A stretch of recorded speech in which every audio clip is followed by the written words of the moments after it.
Lora en los años 20.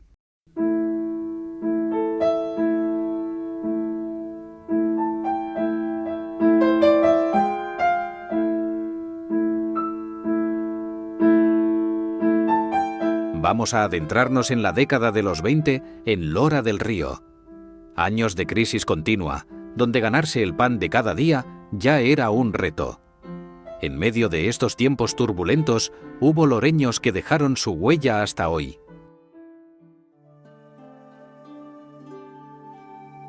Los años 20 empezaron con inestabilidad política. Desde 1918 hasta 1923 se convocaron en España 5 elecciones generales, significando cada una de ellas un cambio de gobierno. Como ocurría en todas las elecciones celebradas durante la Restauración borbónica en España, el gobierno que las convocaba era el que ganaba. Con el agravante que uno de los presidentes de este periodo, Eduardo Dato, fue asesinado en 1921. A nivel del Estado, la neutralidad de España en la Primera Guerra Mundial trae un respiro que no evitará la sumisión en la crisis, acentuada aún más cuando en 1921 se produce el desastre de Anual, y años más tarde por la crisis del 29. Aunque la industrialización había empezado, esta estaba orientada sobre todo a la exportación, por lo que el país seguía siendo fundamentalmente agrario. Los trabajadores, vapuleados por la depresión económica, el alza de los precios y el bajo nivel de vida, se organizan en partidos y sindicatos. Se suceden las revueltas. Lora del Río no era ajena a esta realidad. Vamos a destacar algunos de los acontecimientos ocurridos en nuestro pueblo durante los años 20.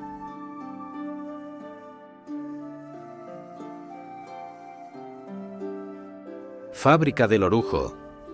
La fábrica del Orujo se estableció en Lora del Río en el año 1913. Estaba situada en la calle Castillo, hoy Avenida del Castillo. La primera sociedad se denominó Balaguer y Vidiella. Fueron los industriales catalanes Emilio Balaguer Zaragoza y Joaquín Vidiella Yatzé los que la instalaron en nuestro pueblo. Es en 1920 cuando la sociedad se disuelve y la fábrica pasa a ser propiedad en exclusiva de Joaquín Vidiella Yatzé, natural de Tortosa, provincia de Tarragona. La producción media diaria llegaba a ser, durante los 6 meses de la temporada de trabajo, de unos 2.000 kilos. Tenía su mercado principal en Andalucía. Con el tiempo, una buena parte se exportó a América del Norte, México y Cuba. En 1933, a la muerte de Vidiella, heredó la fábrica su hijo Joaquín Vidiella Miró, que sería alcalde de Lora al principio de la posguerra. La fábrica del Orujo ha sido la industria que estuvo más años en Lora del Río, sobrepasando los 60 años de permanencia en nuestro pueblo.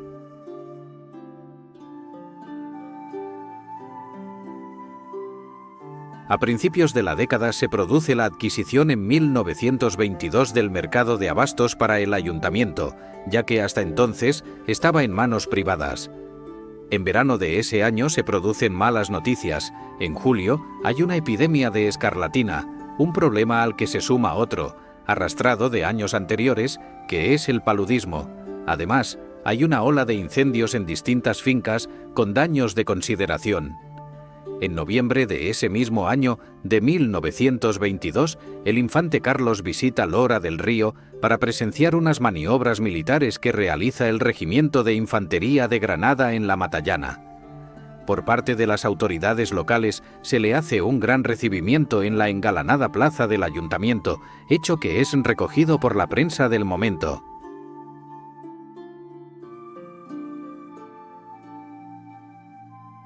Llega el fútbol.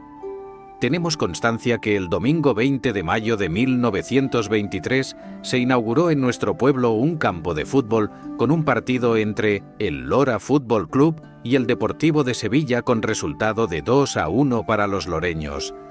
Días antes, el 6 de mayo, se celebró el primer partido del que tenemos constancia de un equipo loreño. El Lora Fútbol Club se enfrentó al Campana Deportivo en el campo de El Calvario de la localidad campanera, donde se suscitó la primera polémica futbolística al acusarse mutuamente los equipos de alinear a jugadores foráneos. Años más tarde, en 1929, volvió a inaugurarse otro campo en Lora del Río. Esta vez el Lora Fútbol Club se enfrentó al Club Deportivo Los Luises de Sevilla. De este acontecimiento data la foto más antigua del equipo loreño. El fútbol se había introducido en España hacía relativamente poco, pero su éxito era imparable. En Lora empezó en este tiempo y tuvo también su hueco en la historia. Gracias a la crónica del periódico El Liberal del 14 de junio de 1923, tenemos la primera alineación que conocemos del Lora Fútbol Club, donde podemos reconocer ancestrales apellidos loreños. El pasado domingo se celebró en esta villa un partido amistoso de fútbol entre los equipos Madrid, Zaragoza, Alicante de Sevilla y el Lora Fútbol Club.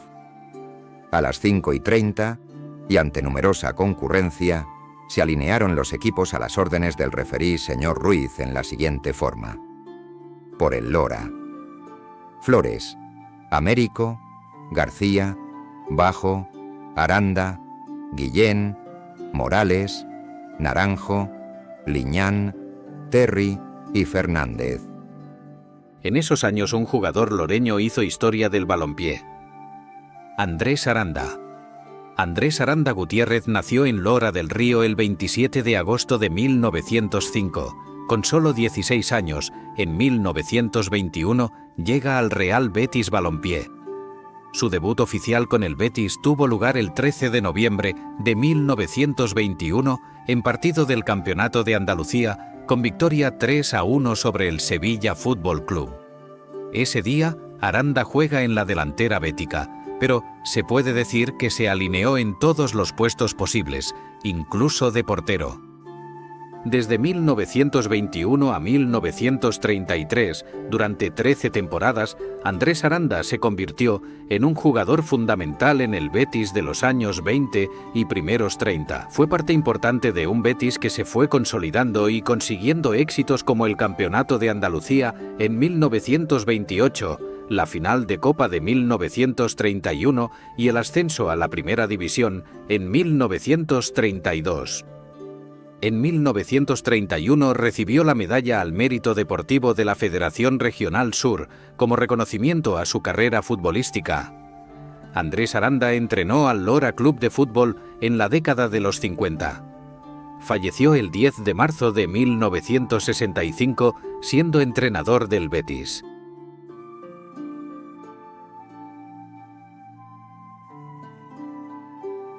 Teatro-cine. El 11 de febrero de 1923, el periódico La Voz de Carmona publicaba: Se está terminando las obras del hermoso teatro, propiedad de nuestro respetable amigo don Manuel Aranda López, debido al incansable trabajo de dicho señor, que se ha propuesto a todo trance inaugurar la próxima temporada el día 30 de mayo, fecha en la que se celebra la tan renombrada feria de esta población.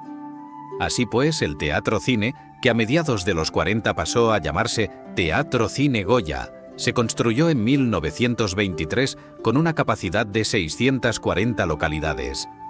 Sabemos que antes de construir el nuevo teatro, Aranda fue propietario del antiguo y que durante estos años existió un cine llamado Alfonso XIII, propiedad de Manuel Rivada. Debemos al loreño Manuel Aranda López la construcción de nuestro emblemático teatro-cine. Sabemos de él que nació el 19 de agosto de 1867 en La Roda Abajo. Sus padres fueron Manuel Aranda Reyes y Dolores López Fernández, ambos de Lora del Río. Estudió de los 15 a los 18 años en el Instituto Cardenal Cisneros de Madrid. En 1903, con 35 años, estuvo suscrito a la revista La Fotografía, arte muy cercano al cine en esos años. En 1912 hereda la casa número 10 de la calle Bailío, donde vivirá con su hermana Gertrudis Aranda López y su sobrino Antonio Cepeda Aranda. En un futuro se construirá en su lugar el edificio que es hoy la Casa de la Cultura. El 1 de abril de 1922 es nombrado concejal del Ayuntamiento de Lora por el Distrito Tercero. Aranda era el dueño del solar que comprendía los números 6, 8 y 10 de la calle Juan de Padilla, hoy calle Rastro. Lo había comprado poco antes por 2.500 pesetas. En 1923, cuando encarga construir el teatro en estos terrenos, tenía 55 años y era soltero.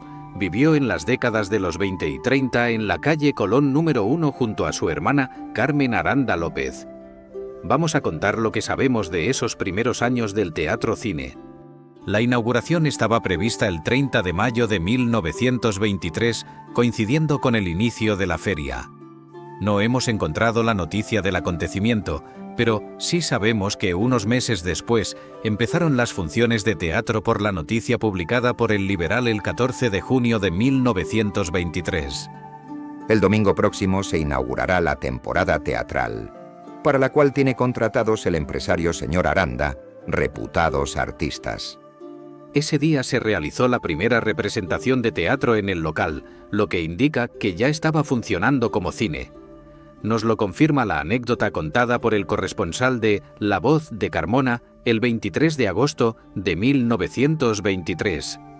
Está siendo objeto de unánimes censuras la empresa del teatro por la indefensión, en que deja a los espectadores con la imprevisión que revela el siguiente hecho, no único, por desgracia. Bien sea por haber vendido más localidades de las debidas, o porque graciosamente habían entrado muchos espectadores, es el caso que el teatro estaba tan de bote en bote el día de la Virgen, que muchos, no pudiendo estar ni de pie en los pasillos, se encaramaron en las paredes para ver algo. Cuando más entusiasmado estaba el público viendo las películas, se apagó la luz, y apagada estuvo 20 minutos, sin que viéramos arder ni una mala vela, que es lo menos que podíamos pedir. Pues si en aquel momento se oye un grito cualquiera de alarma, seguramente habría alguna desgracia que lamentar, tan solo por no guardar las elementalísimas reglas de seguridad que se requieren en esos casos. Esperamos que la empresa, en atención al público pagano, vea el modo de ir corrigiendo esas deficiencias, y otras que, de no hacerlo a tiempo, iremos apuntando. La noticia nos indica que el cine tuvo un éxito inmediato en nuestro pueblo, con llenos por encima de la capacidad. Hay que tener en cuenta que hablamos de los años del cine mudo, con cortos de poca duración, por eso habla de películas en plural, que eran acompañados por el piano en directo, ese piano que los que tenemos cierta edad vimos delante del escenario del cine. El 23 de febrero de 1925 a las 12 del mediodía se celebró un acto para explicar la nueva ley del retiro obrero con la asistencia del alcalde, el juez y demás autoridades. Los obreros llenaban las localidades, se adelantaba la administración a los actos de los obreros de la comisión paritaria que no estaban de acuerdo con el sistema. Actos de tipo político hubo muchos en el recinto, sobre todo en la década de los 30.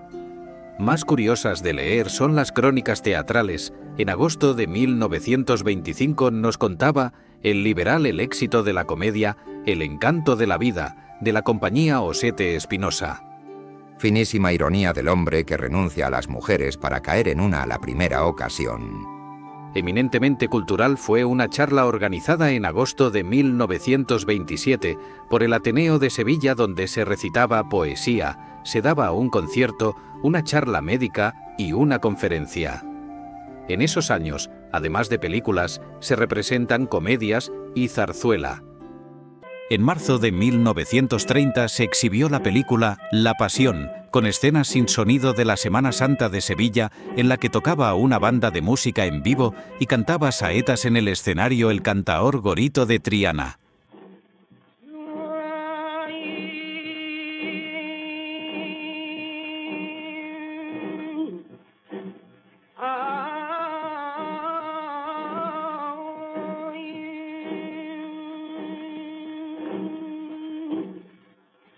Ahí lo llevas delante.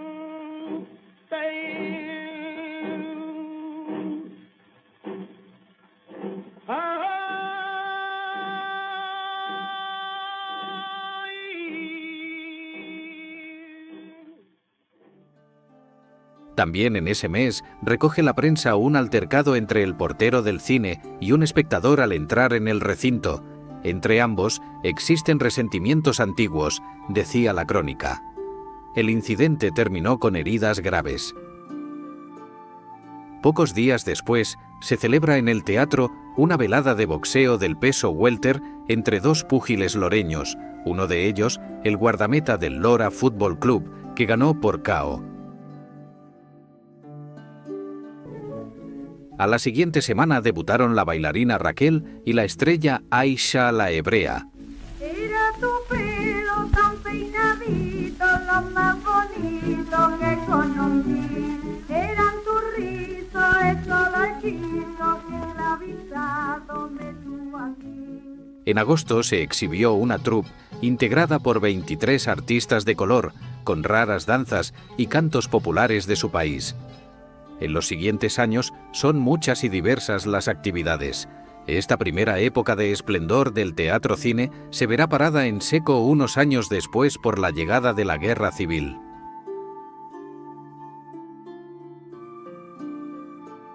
Entre las grandes actuaciones en el teatro siempre destacó la de un cantaor loreño, entonces un niño, que empezó cantando flamenco mientras trabajaba en la huerta de su padre.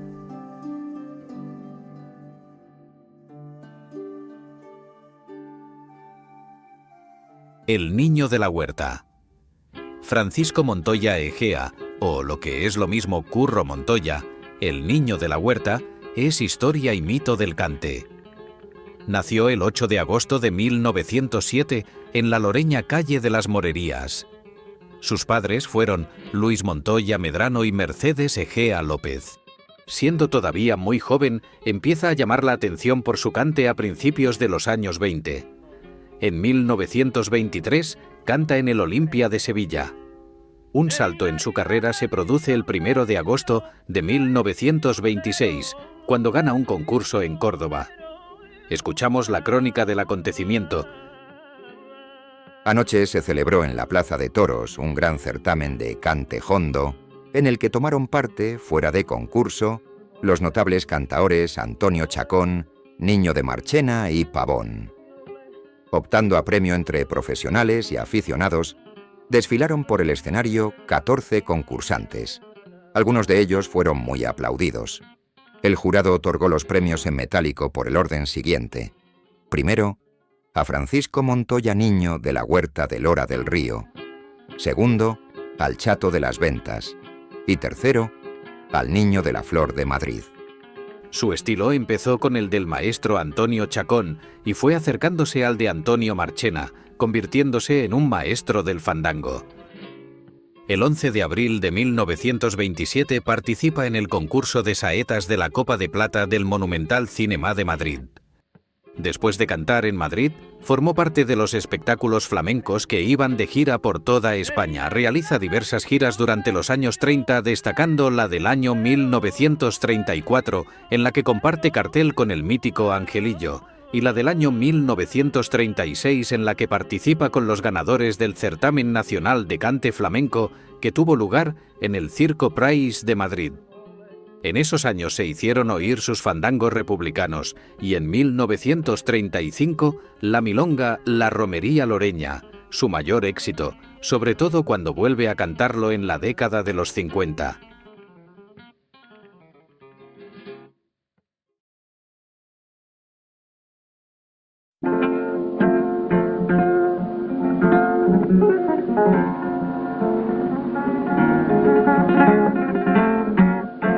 Y en la limita de la sierra se reúne el pueblo entero y adoran a su patrona, y entre Tomillo y Romero y adoran a su patrona.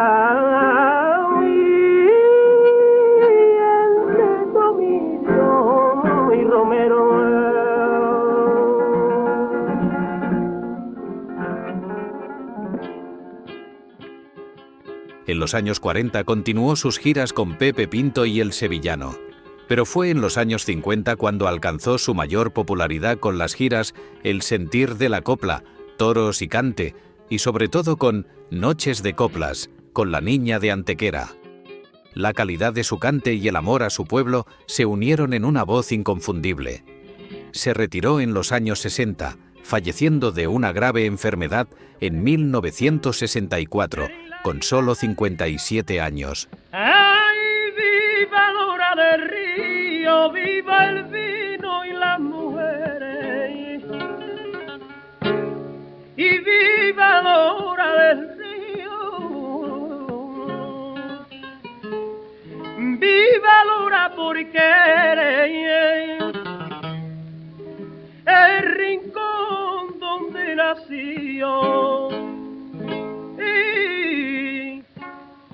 Y donde tengo Dios, oh mis quereres.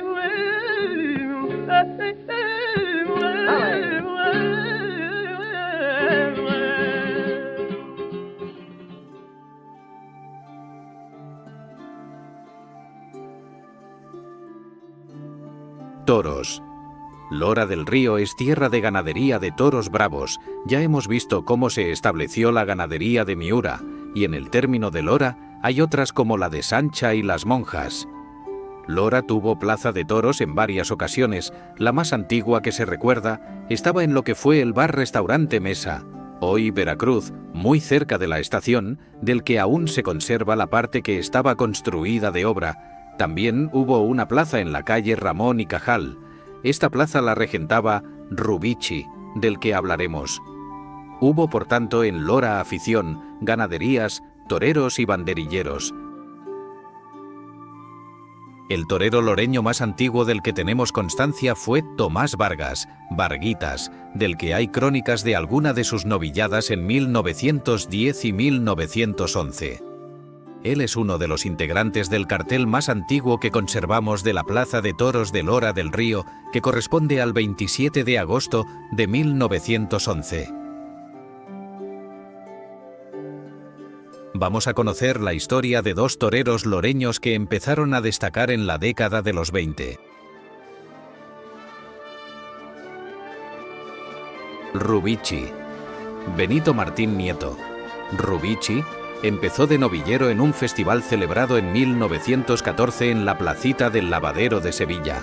Después de esto, buscó su oportunidad y, como se hacía por entonces, en una feria de Sevilla de 1918 en la que Joselito, Gaona y Fortuna lidiaban toros de concha y sierra, Rubici se tiró al ruedo en el primero de la tarde, dando una docena de valerosos muletazos. Tenemos la crónica del momento. Toros de concha sierra para Gaona, Gallito y Fortuna. Tiempo despejado y calor.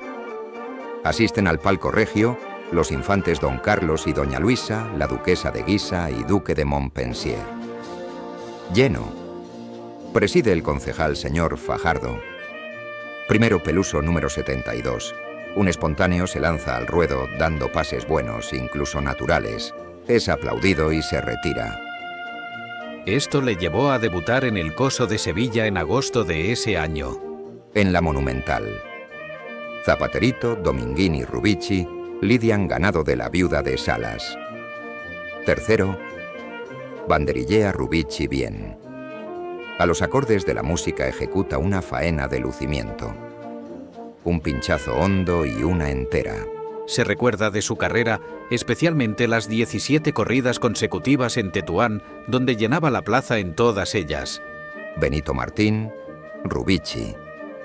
Es otro luchador de esos a quienes solamente rinden los años y que torean cuando la ocasión les brinda, procurando no dejarse oscurecer por los que vienen detrás.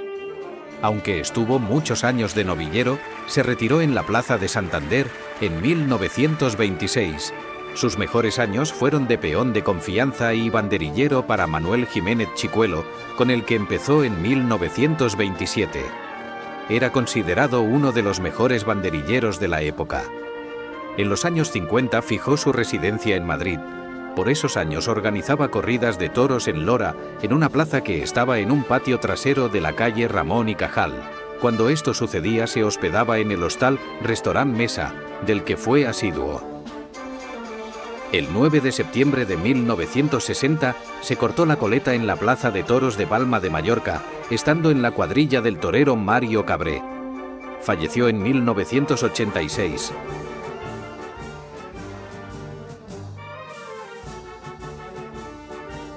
Barquero de Lora. Javier de la Rosa, barquero de Lora, debe su sobrenombre a que su padre era el barquero encargado de cruzar el río Guadalquivir en la barca que encontraban los loreños al final del camino de la Alameda. Y sí, el pasodoble Barquerito de Lora está inspirado en él. Empezó su carrera a principios de los años 20. Tenemos la crónica del periódico El Imparcial de una de sus novilladas en Posadas el 13 de septiembre de 1921. En Posadas, donde se ha verificado con éxito pecuniario la fiesta de la bandera, se celebró con igual fin benéfico una novillada con ganado serrano, que resultó difícil. Corchaito hijo cumplió y el barquero de Lora estuvo inteligente.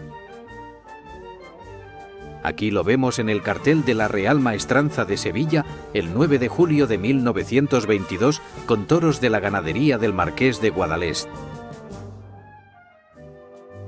Su presentación en Madrid fue en una corrida nocturna celebrada el 17 de julio de 1926. Siendo novillero de cierto renombre en los años 20 y 30, los viejos aficionados todavía recuerdan un gran éxito en la Plaza de Toros de Constantina. Tal fue el logro que cuando llegó a Lora los aficionados lo llevaron a hombros hasta la barca de su padre. En 1930 se incorporó como rehiletero a la cuadrilla de Fausto Barajas y más tarde a la de Julio García, palmeño. El que fue matador de novillos, Javier de la Rosa, barquero de Lora, ha decidido dedicarse a los rehiletes, ingresando en la cuadrilla del matador de toros Fausto Barajas, a más de aprovechar cuantas actuaciones se le presenten con otros espadas. Su especialidad eran las banderillas de palo corto, con el gran riesgo de este lance. Cuenta Francisco Vélez Nieto cómo vio al barquero en Lora en una plaza de toros de madera que se había armado enfrente del restaurante Mesa, en un corralón que era almacén de maderas, donde luego estuvo la fábrica de Villamarín, muy cerca de donde vivía el torero. Vélez nos cuenta en su bello artículo cómo el pasodoble Barquerito de Lora relata, entre la realidad y la leyenda, una parte de la vida del hijo del barquero, al que él conoció personalmente, y describe cómo la pasión amorosa ganó al lance. Javier de la Rosa terminó su carrera como asistente del rejoneador José de la Cova. Cuando se retiró manejó varios negocios, entre ellos el de tratante. Murió en 1977 en un accidente de tráfico. Barquerito de Lora, cariño mío, se me pasan las horas cruzando el río, que te quiero y te quiero para amarillo, y en tu sueño torero no ves que muero, barquero mío.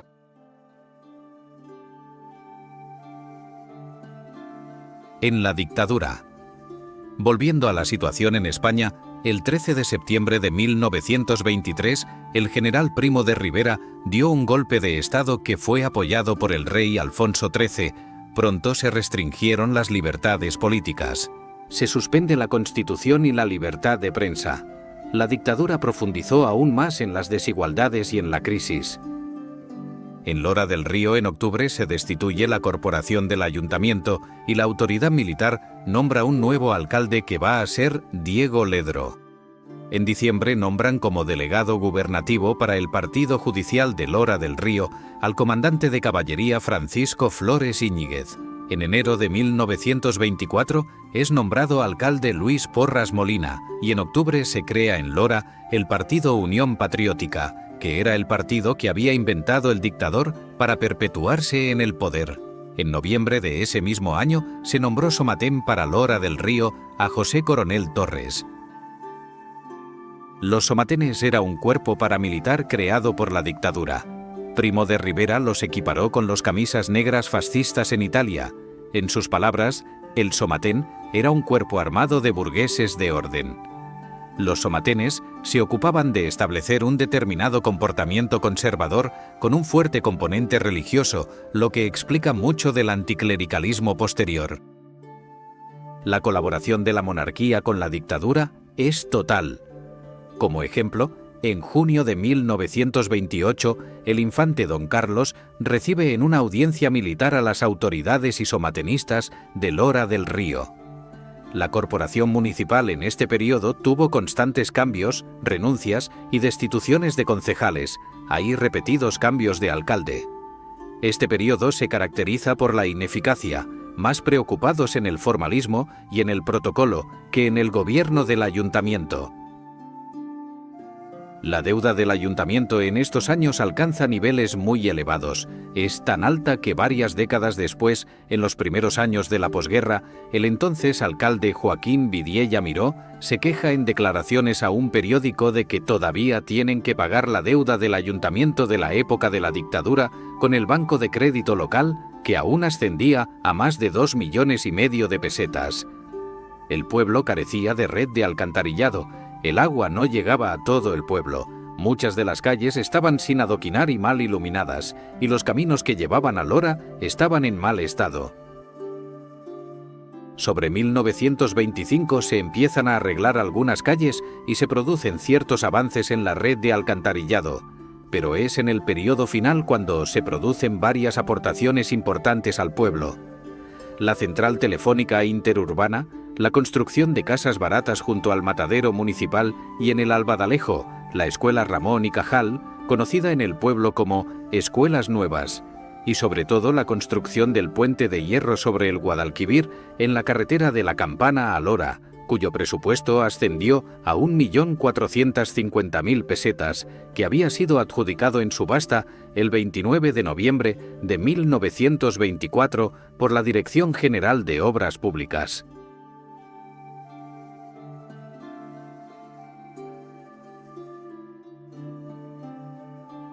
Aceite. El séptimo Congreso Internacional de Oleicultura se celebró en Sevilla del 5 al 19 de diciembre de 1924. Lora del Río presentó su instalación, lo que hoy llamaríamos stand, en este congreso donde se enseñaban los productos que se hacían en el pueblo derivados del aceite de oliva que producían sus molinos y fábricas. Aquí expusieron Lorenzo Santos por su fábrica Santa Isabel de aceites y jabones, Cesáreo Montoto, Ildefonso Pacheco, que elaboraba aceite en su hacienda Siete Revueltas, Elías Aranda en la de Buenavista, la viuda de Coronel, la viuda e hijos de Mariano Silva, Antonio Caro, Ignacio Torres y Joaquín Vidiella con los aceites de la fábrica del Orujo, de la que ya hemos hablado.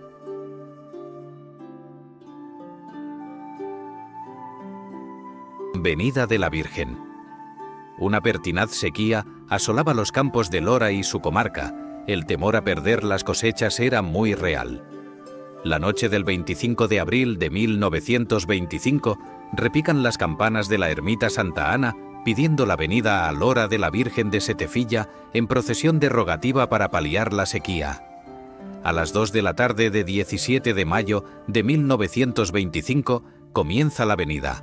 Ya oscurecido a la altura del helecho, comenzó la lluvia. Así se relata en el periódico El Liberal del 28 de mayo de 1925. Un acontecimiento ha constituido este año la salida procesional de la patrona, la Virgen de Setefilla. Es de antigua tradición en este pueblo impetrar en todas sus calamidades los auxilios de su patrona. Como el presente año, la pertinaz sequía era causa de que muchos labradores tuviesen sus sembrados casi completamente perdidos, se acordó la salida de la patrona, efectuándose el 17 del actual. A las 2 de la tarde del referido día 17, se comenzaron en el santuario los cultos.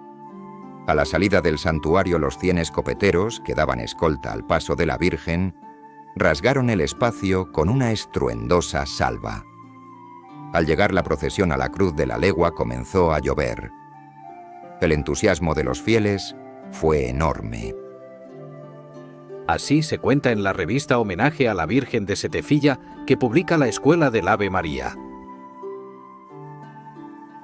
Y así, despacio por gusto y por necesidad a la vez, seguimos marchando. Y así nos anochece en plena lluvia y en pleno entusiasmo. La oscuridad de la noche apenas alumbrada por los faroles de la Virgen, el agua que cae con furiosa presteza, los vivas de la gente hiriendo los oídos, mientras de vez en cuando los fogonazos de las descargas ponían su nota roja en el negro de la noche. Todo eso daba un aspecto fantástico y de ensueño que no podremos olvidar jamás.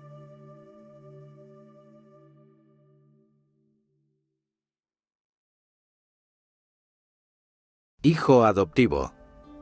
El 29 de abril de 1929, el Pleno del Ayuntamiento de Lora del Río acuerda por unanimidad declarar hijo adoptivo al médico Ángel Carmona Fernández por su labor sanitaria durante 50 años. Además, se le propone para la concesión de la Medalla al Trabajo. Ángel fue el bisabuelo materno de los hermanos Hernández Cepeda.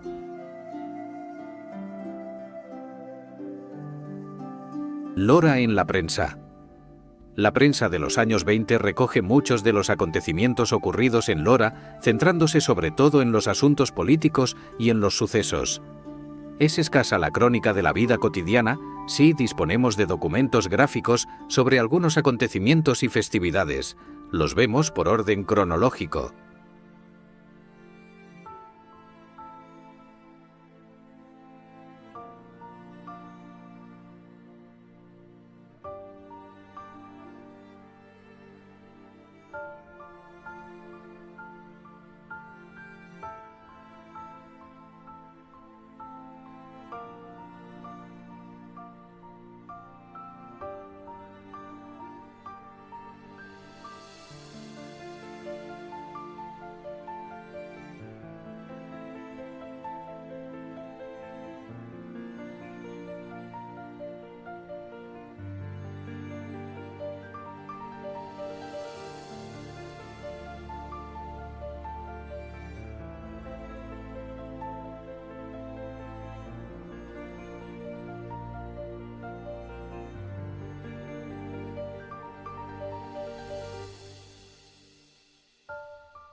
el declive de la dictadura.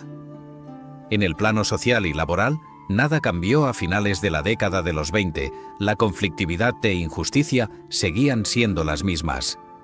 La diferencia era que los periódicos, bajo la férrea censura de la dictadura, ya no se hacían eco de este tipo de noticias, pero la desafección con el régimen era cada vez mayor, extendiéndose el sentimiento republicano. Cuando la dictadura de Primo de Rivera entró en abierta decadencia, se dio paso a los gobiernos de Berenguer y Aznar en un intento de salvar la monarquía. Se llegó así a las elecciones municipales del 12 de abril de 1931, donde se auguraba una victoria de los monárquicos. Sin embargo, el resultado fue la victoria de los partidos republicanos. Las elecciones se habían convertido en un plebiscito de facto. Tuvo como consecuencia la salida del rey y la proclamación de la República.